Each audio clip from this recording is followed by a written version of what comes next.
Good evening, everyone. Today we have with us Corinthian Kelly, and Kelly is from Newport News, Virginia, my part of the town. So Yes, welcome, ma'am. welcome, welcome. I am so excited to have you here. I have been talking previously about millennials and rethinking leadership. Um, it is no secret that we are the leadership matters. It matters all the time, and right now, leadership is really whether you're talking from the White House to the church house to my house to your house. Leadership is center stage. And so I just wanted to have a discussion today just about where leadership is headed, where you see yourself influencing leadership, especially being a millennium. You Mhm. know, so before we jump in there, I just want just to let the audience know more about you and what you would like them to know that I don't know.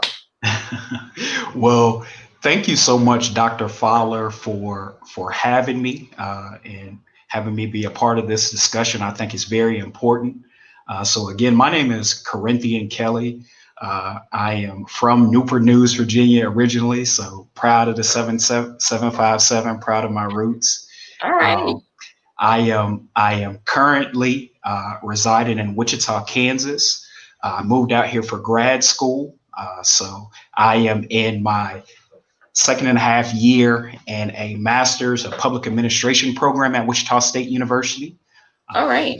and I am working on my MPA as well as getting some certificates in city and county management, nonprofit management, and public finance. So I'm excited about that. But this whole discussion about leadership is Yes. very, very important because it matters, like you said. So I'm thankful to be a part of this discussion.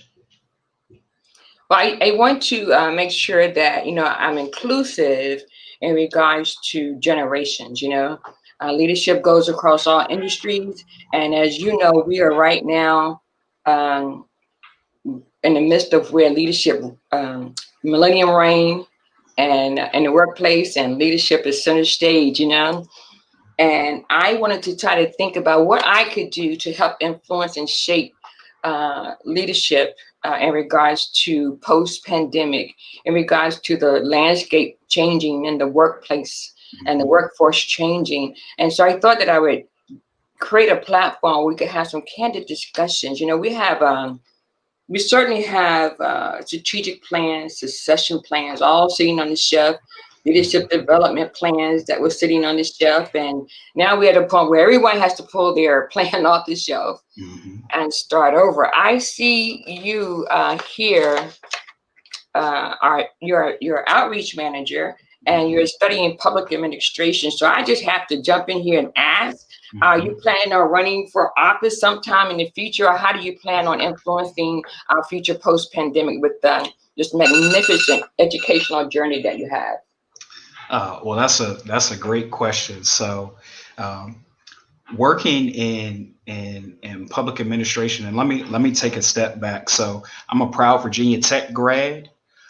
I'm also a Virginia Tech Corps of Cadets grad, and I got my minor in leadership studies. And my experience there, I was thinking about going into the military. So my perspective on leadership was shaped through my core experience there, where I saw some great leaders. When I think about leadership, I think about empowering others and setting others up for success. So um, after I graduated, instead of going into the military, I directed an after school program in Baltimore, Maryland, and in Richmond, Virginia. And that shaped my perspective about working with others, um, listening and having a diverse team around you, and also tapping into the strengths not only that you have but the strengths of others. That's what makes a good and successful team. So that's kind of my thoughts around leadership. Now you asked, do I have political aspirations? and Yes. i and I would say no right off the bat. I like objectivity. I like data. um, so I want to use those things to kind of shape recommendations. I don't necessarily want to be reactive. I think sometimes politicians can be reactive. I want to be proactive and set up plans, set up structures in place, set up systems to be successful. So if I can steer clear of politics, I would like to do that. I would want to get into the management or administrator side, if that makes any sense. So. It does. It does. I worked in politics in California legislature. I also worked for New York senator. I've also advocated in regards to passing legislation for missing persons, because I do believe that when it comes to leadership, there we need leaders that to advocate. When it comes to protest, we need leaders in regards to praying, to lead us in on the path of war cry, but we also need leaders when it comes to policy making.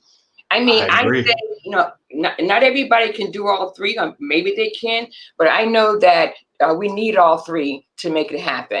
So we could protest today and tomorrow, but yet until we change policy, we will happen to keep protesting the same things.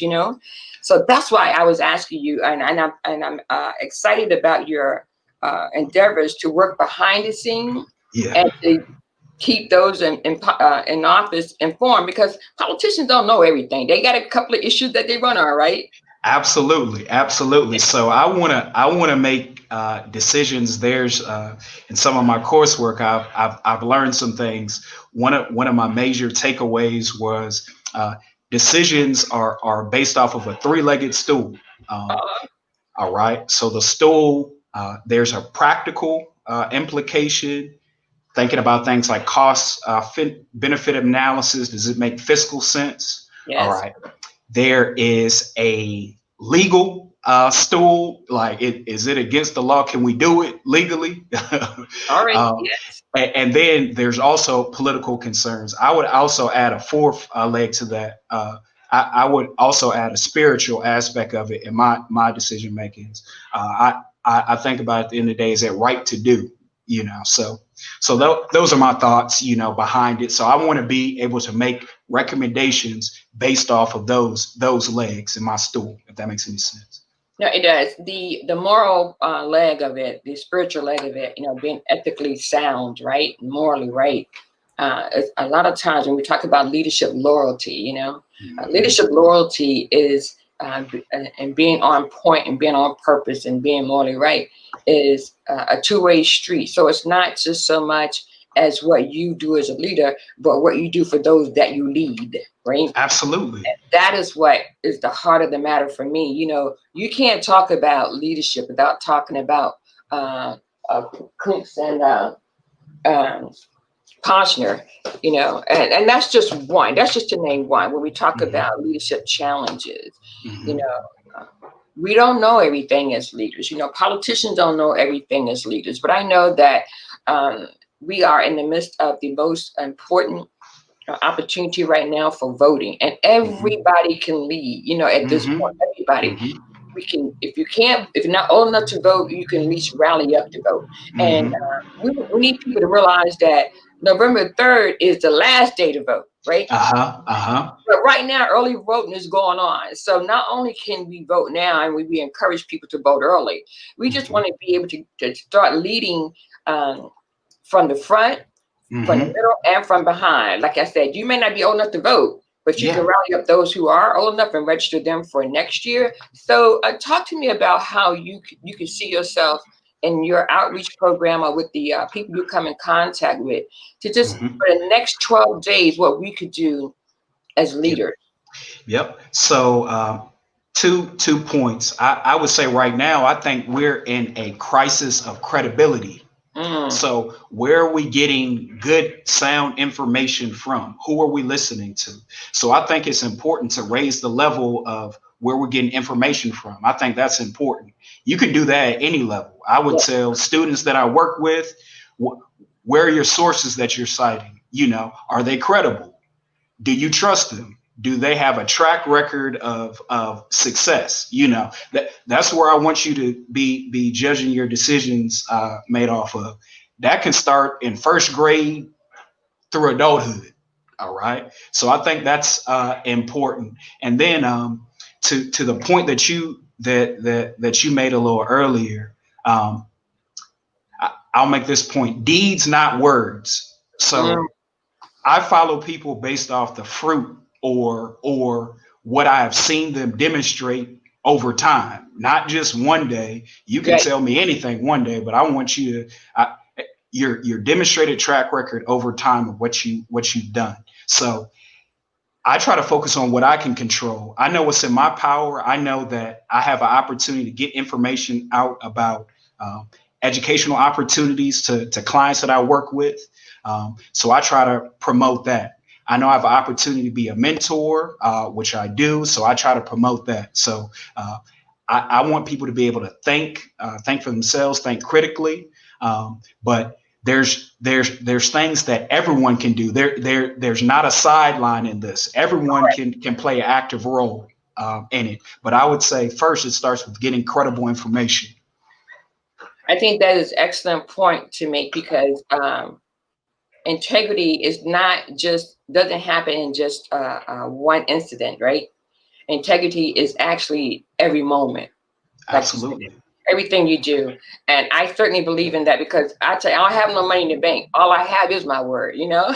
Absolutely. Absolutely. Your character, your integrity, All I absolutely. have, right? That carries. That carries. I That matters. talking to somebody, I don't care, even just from the moment of having an engaging engagement set up. If I'm running late, I'm running late. I'm going to make that phone call and say I'm running late because I need to set the tone for my own character, you know. And I think Mhm. that when we look at young men like you, and we're looking at the fact that for the next 10 years, you know, let's just start with the fact that for the past 4 years, Millennium has really been the majority in the workplace. You know, we had 10,000 baby boomers retiring every single day. And so for the next 10 years, we're going to have the millennials are going to actually, millennials are going to be taking over the leadership reign, you know? Mhm. And Mhm. so when it Mhm. comes to leadership gaps, we really have to be intentional and methodical about that. So if you were right now, um, let's just say you were the Secretary of Education. Let's just go with that. Okay. All right. And based on your background and what you do and where you headed, what would be some of the gaps that you would like to just kind of build a bridge to close so that we can build a better future for our next generation? So when I think about that, if I was in the role of Secretary of Education, um, I would say in my role in that position, my job is to empower others. And when I say empowering others, I want to surround myself with the best and brightest in their field. I think we're as successful as our team and our network. So a smart person is not a threat to me. That's an asset. So I think that in terms of rethinking leadership, we have to think about that. It's more than one way to skin a cat. So we should be looking for different ideals from smart people and then putting them in a position for them to be successful. Let them shine. If someone is better with numbers than me, that's not a threat to me. I want them doing numbers, you know. So I want to be able to be in a position where um, I can create opportunities for talented individuals. I also think that relationships are important. So, in my experience in working in education, we had a model called RTR. It stood for relationship, task, relationship. And so you can't do anything without knowing what the strengths of your team is. So that's relationship building. So I have to know who's on my team. I have to know what their strengths are. Then I have to be able to identify the gaps where their weaknesses are. Because if I'm trying to piece together things, hiring, having that information helps me. So that helps me identify gaps where I can then plug in systems to be able to solve those problems and keep us rolling, keep us financially solvent, and keeping us making impact. Well, you talk about surrounding yourself with those who know, and that's great. A team approach. At the same time as Constable Roy here says, you got to hire smarter. I also think we need to to situate ourselves that when it comes to hiring leadership, we Mhm. need to now consider. You know, very. Let me just say this. Very rarely do people, organizations consider the type of leadership style that they're hiring, right? They Hmm. think about skill sets, you know, Hmm. and I always say you have to look at leadership style. I know I came up learning about laissez-faire, authoritative Okay. leadership, Hmm. right? But Hmm. I have come to know and have grown to know. I probably got a little bit knowledge that makes me dangerous. You know, just a little bit of anything. But when you look at behavior now, I can really identify transactional leadership versus Hmm. transformational leadership, right? Hmm. And Hmm. servant leadership. They all have a driven and desired outcome. That it's Hmm. built for the model. And so I'm looking for us to, as leaders, to create new models, new Hmm. leadership models that can Hmm. take us into a post-pandemic. I mean, we're working and living in a digital world, and Hmm. talk about relationships. What does that look like, building relationships in a digital world? What Yep. kind of skill set does that leader that you're hiring now, can they bring to the table when you talk about being transformational, caring Hmm. about Hmm. the people that they lead as opposed to just the goals that they're aiming for? What I would say from a millennial standpoint, um, passion and purpose matter to me. So I'm driven by my passion and my purpose. And a leader that can tap into that, um, to me, is an effective leader. That means they're being intentional. I think that's extremely important. I think a leader has to be solutions oriented. Um, And they have to be. So when you're solutions oriented, to me, you take the ego out of it, you take the agenda out of it, and now you're looking at the larger picture. What is the mission? What is the agenda? What are we trying to achieve. accomplish? Yeah. Exactly. So when you're looking at it from that standpoint, it doesn't matter if my subordinate had the great idea. That's great. I want to be able to congratulate that person for being a rock star, give them a shout out, put them in position to shine. It doesn't have to be my idea when you're surrounding yourself, like Constance said, when you're hiring smarter, you're going to get great ideas. If it works and it's going to help us accomplish that goal, that's what I want. So And let me that's what just, I think about. and giving other people a chance to lead. They may not get it right, right? But you're never going to be able to. There's no just single way. There's probably a best way to do something, but you have to let people try so that you can take their ideas, coupled with a few more ideas. That's why I say I love a good debate, Yeah, because out of a good debate comes great ideas. Otherwise it absolutely. would just be a vacuum thinking about things and then trying it over and over again. So yes, hiring smarter, surrounding yourself with Yeah. individuals is what we really So have to do. So to that point, Dr. Fowler, those opportunities matter. Okay. So if I'm in a position to create opportunity for that person to pilot something, a new out of the box idea, that's important. Having the authority to be able to do that, to me, is what a great leader does. Says, hey, look, we've been doing it the same way for the past 5 years. We haven't been getting the outcome. Let's try this out. I want to, and then I would say, creating the space to do that, and then the debrief. How do we check in? How do we measure success in it? When I say the debrief, after any event, whether it's successful, unsuccessful, the after action report or talking about it afterwards is critical, because you can say, hey, look, this could be a lot better if we did X, Y, and Z right in the moment, right after it. I think that's important. That way, you have some foundation to build upon for the next time you do it, or say, look, this didn't work at all, but this did. So let's keep that, and let's go back to the drawing board, in other instances. Well, when you talk about evaluating the process that you use as a pilot, uh, oftentimes I go back to this when it talks about sustainability. How do you eat up the meat and chew out the what? Eat up the meat and throw out the Yeah, bones. chew the meat and spit out the bone. Yes. Keep what works and throw away what doesn't work. But so here's the thing: when you talk about what works and what doesn't work, when we talk about leadership development, right? Mhm. Leadership development, the question that comes to the forefront for me is, how do you even know when leadership development has occurred? Is it because I went to a class? You Mhm. talk about the Mhm. four-legged process, right? Yeah. Uh, did it occur just because, or was I able to pilot the program? Was I able to Mhm. identify and look at the data and able to use the data? Because people, we have to look beyond what we see right here in front of us, right? We have to Exactly. be able to capture the data that Yeah. tells us to anticipate what's to come. Mhm. So I started my research on leadership because when I started looking at government, I realized that when they had this, I think it was in 2004, year 2000, the government was tasked with downsizing, doing more or less, Mhm. and Mhm. that's what their goal was. But what Mhm. they failed to do, and I mean, research says it, is that they failed to look at sustain the good skill sets around them, right? So they just went Mhm. looking at downsizing. So we have to be able to do an overall view. And that's why I talk about leadership development. What does that look like going forward? Leaders in place today, Yeah. uh, I would imagine should be sitting around a scenario, a table of scenario, doing scenarios about what it looks like tomorrow in this digital space, right? I don't believe this digital space is going away. You know, they Mhm. used to do telework. Well, Yeah. telework has nothing on what we're doing right now, you know?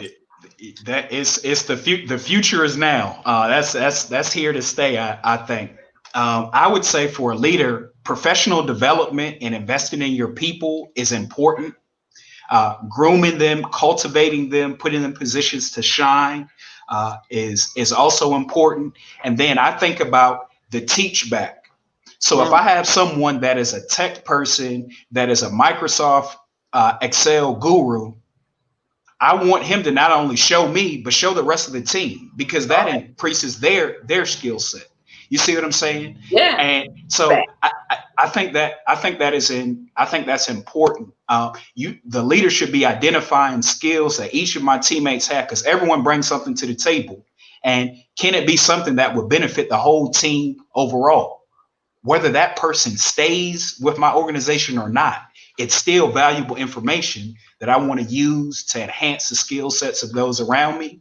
And I think that's important. And I think a leader that does that will have a connection to that person, whether they're still with the organization or not, because they've given them an opportunity, they've invested in that person, um, invested in growth, which I think is important. So, I think a lot of what we talked about today actually lead us to leadership accountability, you know, holding one another accountable, you know, mm, not only doing what we think is right in the moment, but also being accountable for when someone doesn't get it right. We talked about organizational citizens' behavior.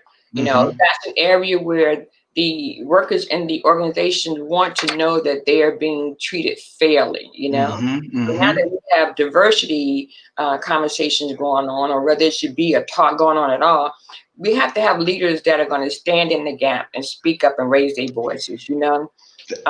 We have to be an advocate in the workplace as well as an advocate on the outside. I mean, leadership accountability, we can do all the planning we want, but if Yeah. we don't have leadership accountability for doing what's right, what's morally right, and what's ethically right, that is what really is the heart of the matter for me. You said a word there, Dr. Fowler. It's important for a leader. So I think about process and systems. I would say, what is the leader's check-in system?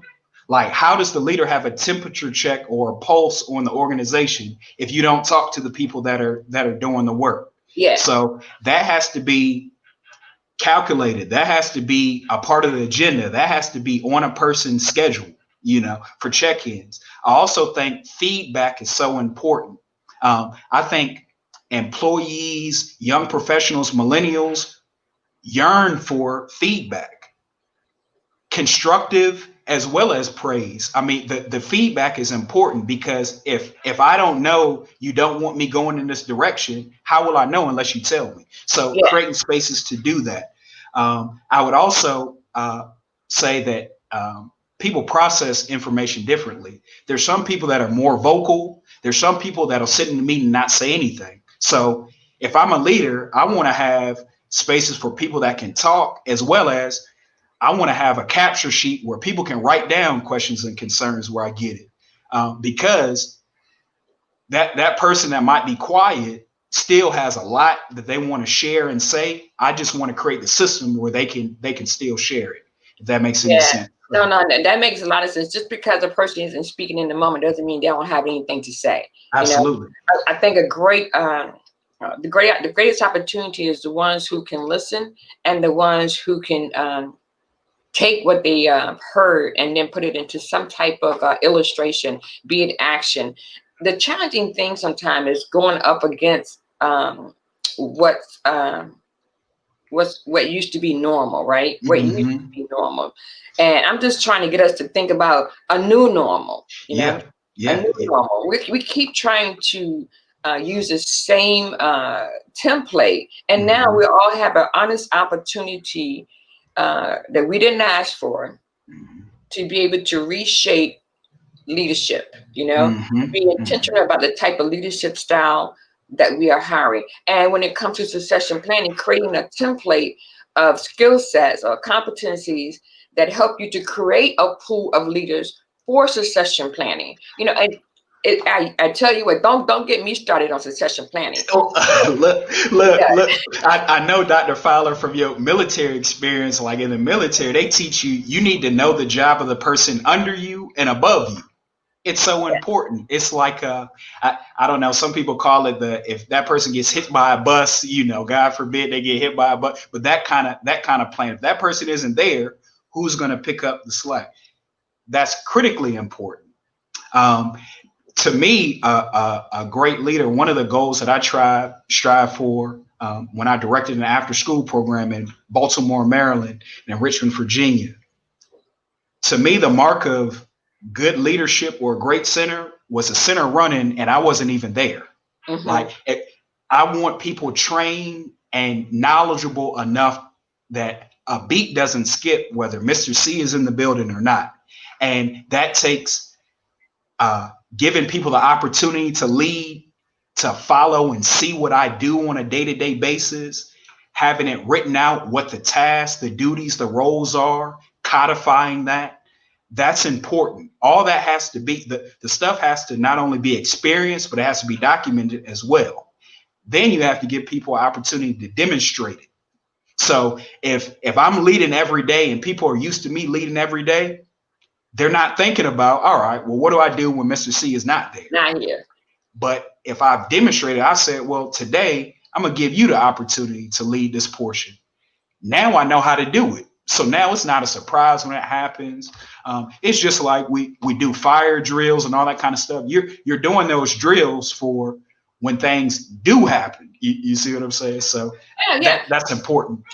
The other reason I want to have these platforms on leadership is because if millennials are going to be, or when millennials begin to be the central focus of the and reigning in the workplace, they're the different type of leadership requirements that are leadership style that's required. Meaning, millennials want someone to be able to think about them professionally, personally, career wise, Mhm.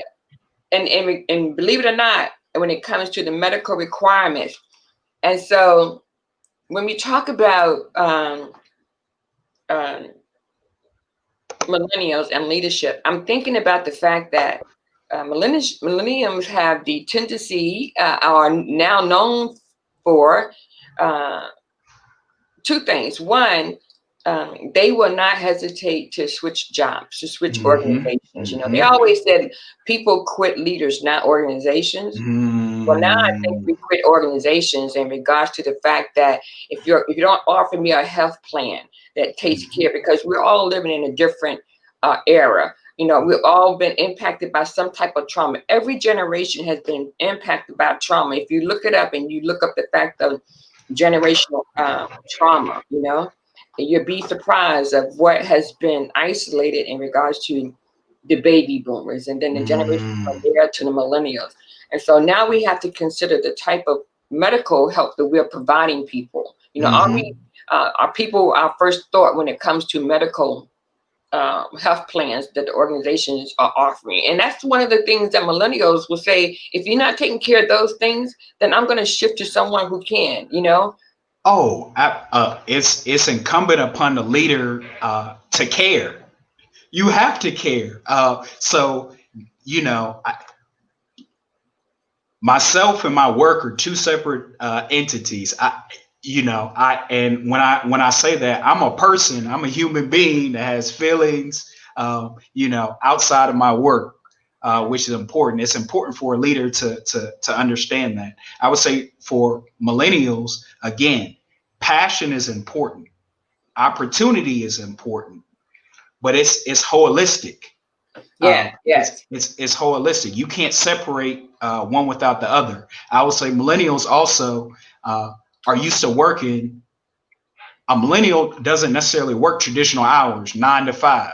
All A right. millennial could do work at midnight. If you have a smartphone, I can check emails and respond to emails, after hours. And if I'm passionate about what I'm doing, if I know that you care about me, I will definitely do that. So I think that's demonstrated.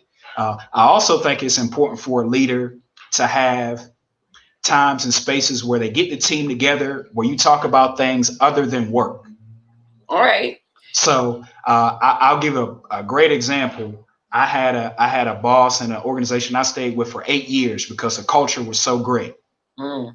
When we ate together lunch, the last thing we talked about was work. We talked about everything. She was intentional about that, where we're going to have fun. We're going to talk about things outside of work. The work is going to be there. All right. But just that opportunity to recharge, or what are you excited about? What are you passionate about? That's important. Those conversations are important as well. I think that if we took a moment as leaders to think about what was it about us that caused people to follow us, to trust us. If we can think about those things and compartmentalize it for a moment, so that we can do a self um, uh, reflection. you Mm-hmm. know what is it that we're bringing to the table, or what that we could bring to the table? I think you hit on something that I hadn't thought about. You said, let people lead early, Mm-hmm. not Mm-hmm. just when you're not there, not when Yeah. it's convenient, but let them lead early. And I think that's very crucial. And at this point, before we sign off, when we talk about discerning leadership, that means Mm-hmm. in regards to looking at leadership holistically, because that's my Mm-hmm. word. I don't think you knew that, but that's my word. I did not know that. Looking at leadership holistically, leading all the time, and having that space that you say that you could sit and have lunch together. I don't think I can recall in my earlier days of going into the military that we set aside the time. It was always separate, troops over here, leaders Mm-hmm. over there, right? Mm-hmm. And Mm-hmm. when you can build that relationship, that you can be there for them in their personal life and be there for them in their career, professional life. You Mm-hmm. can't think about a person from 9 to 5. You're trying to have a conversation about policies and principles, and they're thinking about what's happening at home. Absolutely. Absolutely.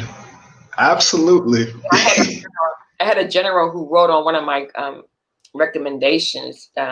He said, "A good leader is one who takes responsibility for their truths." That, to me, that's spot on. That's spot on. So I'll use another uh, military analogy that I got at ROTC. Leadership is like moving a piece of yarn or string across the table. You can't push a piece of yarn across the table with your finger. You have to pull it along. All right. So that means you have to inspire, you have to motivate, you have to have your subordinates or people willing to follow you because they see what you're doing and you're modeling how you want them to act. You're modeling the enthusiasm that you want to have. You're modeling the positivity that you want them to carry. You're modeling the openness that you want them to have. So if you're not doing it, how would they base it off of? So No, and so you're absolutely right. And I think we have to look at the language that we use, right? I know when I talked about strategic planning, mhm, I had to discover what my frustration was, and I didn't discover it by mhm, myself. And my mhm. frustration was pulling people along, or waiting for somebody to catch up. That's what I said. Okay. Waiting Yeah. for somebody to catch up, and I was already here. Not that I'm boasting, but it's just Mhm, that if you know what your lane is, then people need to understand and work together. We're on the same highway, but we all Mm-hmm. have different lanes. We're going in the same direction, you know. Yep. We're Yep. all aiming for the same end goal. And in this time and season that we're living in right now, I think it's important that we discern who our leaders are, Mm-hmm. discern our role as a leader. You know, you may not be thinking about going into public election offices tomorrow there, Mr. C,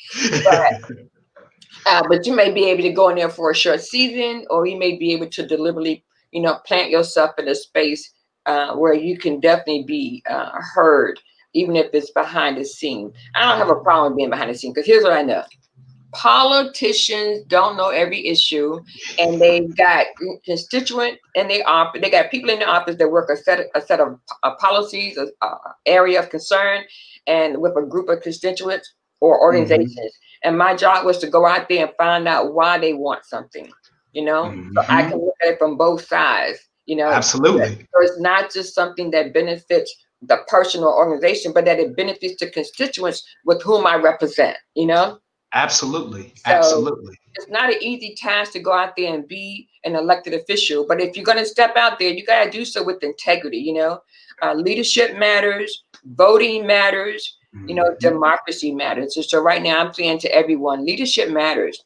And so Mm-hmm. we cannot exist as a leader in the organization, not think Mm-hmm. about the leader we want to be to impact our community. Because the people you're leading live in a community. Yeah, and something I'll add to that. I would also add action matters. So you don't have to be the director of something to act. All right, acting in your community means getting involved or being a mentor or coaching a baseball team or being a volunteer. So leaders, you can be an informal leader without the title. Yes. I would say that the action, the demonstration matters as well to all those points that you just said. So Yeah. yeah, you don't have to be the head of the board to do some things that make a difference. Well, let me just say as we close that leadership is definitely the heart of the matter. We've always talked about learning, uh, distant learning, right? Hmm. Now we're Hmm. doing distant leading. We'll take it. We'll You know, take it. and so I just want to know, I just want those who are listening out there, I thank you for listening. And I want to give us a call to action that we all take accountability and responsibility for what role we are going to play going forward post pandemic. And that we don't wait till January. We don't wait till November the 3rd to get in action. We should be Hmm. figuring out what that looks like right now, you know, Hmm. carving out a plan to execute as soon as possible. So you have enough time for retries, you know, enough time to rethink it. And again, I'll say this: voting ends on November the 3rd. I can't say that loud enough. Hmm. Voting is actually going on right now for those who are able to early vote. And I just say to you, go and get your vote in. Go Hmm. get your vote on. Speak up, stand up, and vote up. Hmm. And Hmm. thank you so much again, there, Mr. C. Any last words? Oh, I appreciate again the opportunity, Dr. Fowler. This was an awesome conversation. So thank you for your discernment and wisdom in putting this together. I would say to those voters, make sure you vote. But then after that vote is cast, there's still work to be done in your Yes, community, right where you are. So there's work that has to be done before the election and after. great. Thank you, audience, for listening. Thank you for your comments. And please share this in regards to leadership. It's not just about a topic, but it's about our future for our generations to come. And what we're doing right now impacts tomorrow. So it's about growing tomorrow's leaders today. So thank you once again. And everyone have a blessed day. Thank you.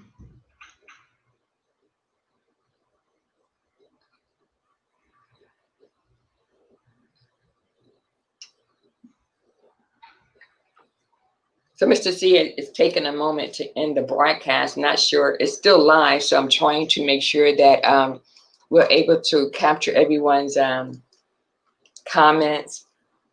Oh, wow. Yeah, I just want you to see their comments. You know, those who were listening were really listening. So I thank you so much for the value. We'll have to have a part two. Let's think about and talk about that in regards to post elections. Okay. Yes, ma'am. Yes, ma'am. I would be happy